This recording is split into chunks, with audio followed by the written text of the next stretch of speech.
네, 실행 능력을 말씀하셨는데 무난하다는 평가는 아직까지 뭐 해놓은 것이 없다는 이야기 아니겠습니까? 뭐 그새 짧은 기간이어서 아마 그렇게도 볼 수 있을 것 같습니다. 그래서 좀 더 공격적으로 뭔가를 좀 만들어내는 지사의 모습들을 기대하는 분들이 많으실 것 같은데요. 이 김영록 지사도 이용섭 시장과 마찬가지로 돌아오는 전남을 만들기 위해서 가장 중요하게 지금 이야기하는 일자리 창출 아니겠어요? 네, 그렇습니다. 예, 전라남도의 일자리 문제 얼마나 중요하다고 보시나요? 지금 광주 전남이 경제적으로 풍족한 지역이 아니기 때문에 시도지사가 모두 일자리 창출이랄지 경제 살리기 문제에 집중하고 있는 것 같습니다.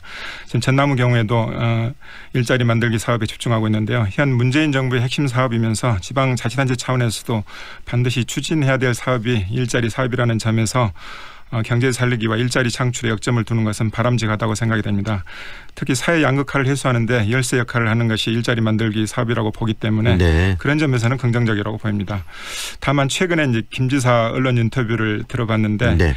여수 국가화학산단의 수출 증가라든지 서남권 조선업의 회복으로 인한 일자리 증가 등을 이렇게 이야기하는 것을 들었습니다. 네. 그런데 이것은 시장의 흐름에서 생긴 효과로서 바람직한 일이긴 합니다마는 광역 단체장 입장에서는 정책 추진에 있어서 공공 영역에서 일자리 만들기 사업과 어떤 민간 영역에서 만들어진 일자리는 좀 구분해서 생각할 필요가 있지 않나 그런 생각이 들었습니다. 네. 그리고 이제 김 지사는 일자리 정책본부를 만들고 일자리 종합 플랫폼을 구축 운영해서 컨트롤 타워 역할을 강화하여 청년 실업률 해소에 네. 관심을 기울이겠다고 했는데 이런 것은 행정이 당연히 해야 될 일로서 매우 바람직하다고 생각이 됩니다. 네. 앞으로 또 이 전남 경제 살리기 방안으로서 관광산업을 주력산업으로 키울 것이다 이런 이야기들도 하고 있는데 관련 내용도 좀 정리를 해 주시겠습니까? 예, 김 지사는 남해안 해안 관광벨트를 구축하여 관광산업을 전남의 주력산업으로 키우겠다는 내용을 누차 강조한 바 있습니다. 관광 서비스 산업에서 1만 개의 일자리를 만들어낼 수 있다면 공장을 유치하는 것과 별반 다를 것이 없다는 그런 주장인 셈입니다. 내용을 살펴보면 네. 부산과 경남으로 이어지는 한려해상 국립공원 지역과 우리 전남 남해안 지역의 그 해상 어떤 관광 그 잠재력이 높은 그런 지역을 연결해서 해안 관광벨트를 구축하겠다는 내용이 핵심 내용으로 보입니다. 그런데 이런 계획이 이제 중국과 동남아시아의 사회 경제적 교류가 갈수록 증대하는 상황에서 전남에서는 큰 기회 요소일 수도 있는데 관광산업을 주력산업으로 강조하면서도 이런 그 중국이나 동남아시아의 교류 활성화에 따른 어떤 그걸 활용할 수 있는 방안에 대한 구체적인 고민이 없다는 것은 좀 아쉬운 부분이 아닌가 생각이 됩니다. 특히 그 중국인 관광객을 겨냥해 서해, 남해, 동해로 이어지는 해양 관광 크루즈 사업 등을 검토해 볼 수도 있지 않을까 그런 생각을 했습니다. 네, 대안도 좀 이야기를 해 주셨는데요. 이 관광과 관련해서도 중요한 포인트 하나가 이 흑산도 공항 문제가 아닐까 싶은데 최근에 공원의원의 반대 의견에 붙여서 또 심의가 표류돼 있고 환경훼손의 문제 가지고 갈등들이 심각하고요. 이런 문제는 어떻게 풀어야 될까요? 네, 관광산업 활성화와 섬 주민들의 교통 편의를 증진한다는 등의 목적에서 추진된 사업인데 환경보호라는 또 다른 중요 가치와 충돌해서 현재 어려움을 겪고 있는 것으로 보입니다. 네. 개발이냐 환경보존이냐 하는 문제는 우리가 지역개발 과정에서 많이 부닥치는 문제인데요. 다만 환경보존이라는 가치를 결코 무시할 수는 없지만 환경보존만을 생각을 한다면 주민의 편의를 위한 지역개발이나 소득 증대를 위한 노력도 애초에 배제할 수밖에 없는 점이어서 이런 부분들에 대해서는 심사숙고할 여지가 있는 것으로 보입니다. 네. 그리고 전남 하면은 또 가장 중요한 주력 산업이 농수 산업 아니겠습니까? 네. 그런데 이 산업은 지금 뭐 단 상대적으로 봤을 때 좀 위축되는 그런 산업이라는 지적도 많고요. 이런 부분들 좀 극복하기 위해서 전라남도가 좀 창의적인 그런 아이디어들 좀 내놔야 될 텐데 전라남도에 대안이 있다면 어떤 것이 있을까도 이야기를 좀 해 주시죠. 예, 우선은 아무래도 이제 그 농가의 어떤 소득이 문제가 되기 때문에 그 기본 소득제를 제시하고 있는 것으로 보입니다. 기존의 농민수당에다가 자영업자나 청년들 또는 어민들에 대한 배려를 포함해서 내년부터 그 전남형 기본 소득제로 시행할 예정이라고 합니다. 그리고 이제 1차 산업 위주 그러니까 쌀농사 중심의 어떤 생산 위주의 농업으로는 경영과 소득 증대에 한계가 있다고 밝히고 있습니다.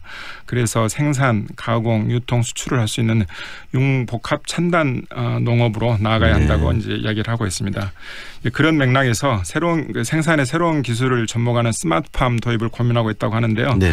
이왕 도입을 한다면 선도적으로 도입한다고 주장도 했습니다. 그리고 결국은 우리 농수산업이 결국은 친환경 농업으로 가야 된다고 주장을 하고 있습니다. 그리고 이제 이런 친환경 농업을 통해서 수출 산업을 지향하고 그리고 최근에 이제 기후 변화 문제가 이제 제기되고 있는데요. 이 네. 기후 변화로 인해서 아열대 작물을 또 많이 생산하는 그런 노력을 기울여야 된다는 이야기를 하고 있습니다.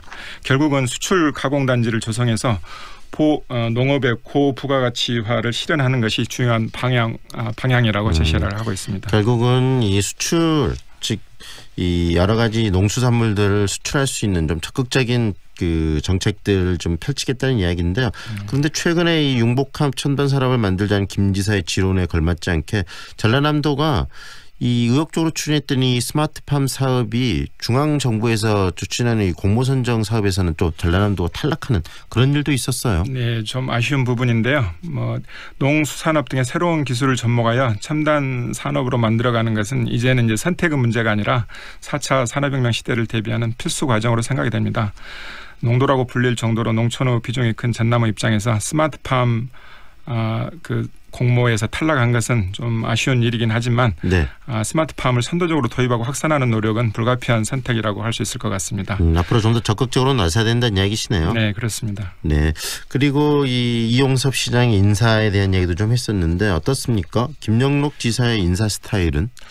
이 전남의 경우도 결국은 이제 능력 있는 인재 발탁을 강조를 했지만 최초의 인사청문회 과정에서 결국은 어떤 일종의 보은 인사가 아니냐 또 선거 캠프에서 활동하는 경력 때문에 네. 그런 지적이 많이 나왔던 것 같습니다. 이런 부분들은 우리 선거 이후에 인사에서 항용 나타나는 어떤 상황이기도 한데 우리 사회가 근본적으로 이런 문제에 대한 어떤 토론을 통해서 어떤 그 합리적인 절차와 어떤 룰을 정하는 그런 노력이 필요하지 않나 그런 생각도 듭니다. 네, 이제 김영록 지사 이 100일을 찍고 4년을 정말 잘 이끌어가야 될 시점에 왔는데요. 김영록 지사가 4년 동안의 전라남도를 이끌을 때 가장 좀 고려해야 하고 중요하게 여겨야 될 부분이 어떤 것이 있다고 생각하시는지도 네. 한 말씀해 주시죠. 김 지사는 과거 부지사 경험도 있고 또 본인이 네. 강조하듯이 소통을 중시하는 스타일이어서 사람들에게 많이 호평을 받는 스타일로 보입니다. 또 제가 또 이야기를 들어봤더니 전임 도지사들에 비해서 권위주의를 강조하지 않아서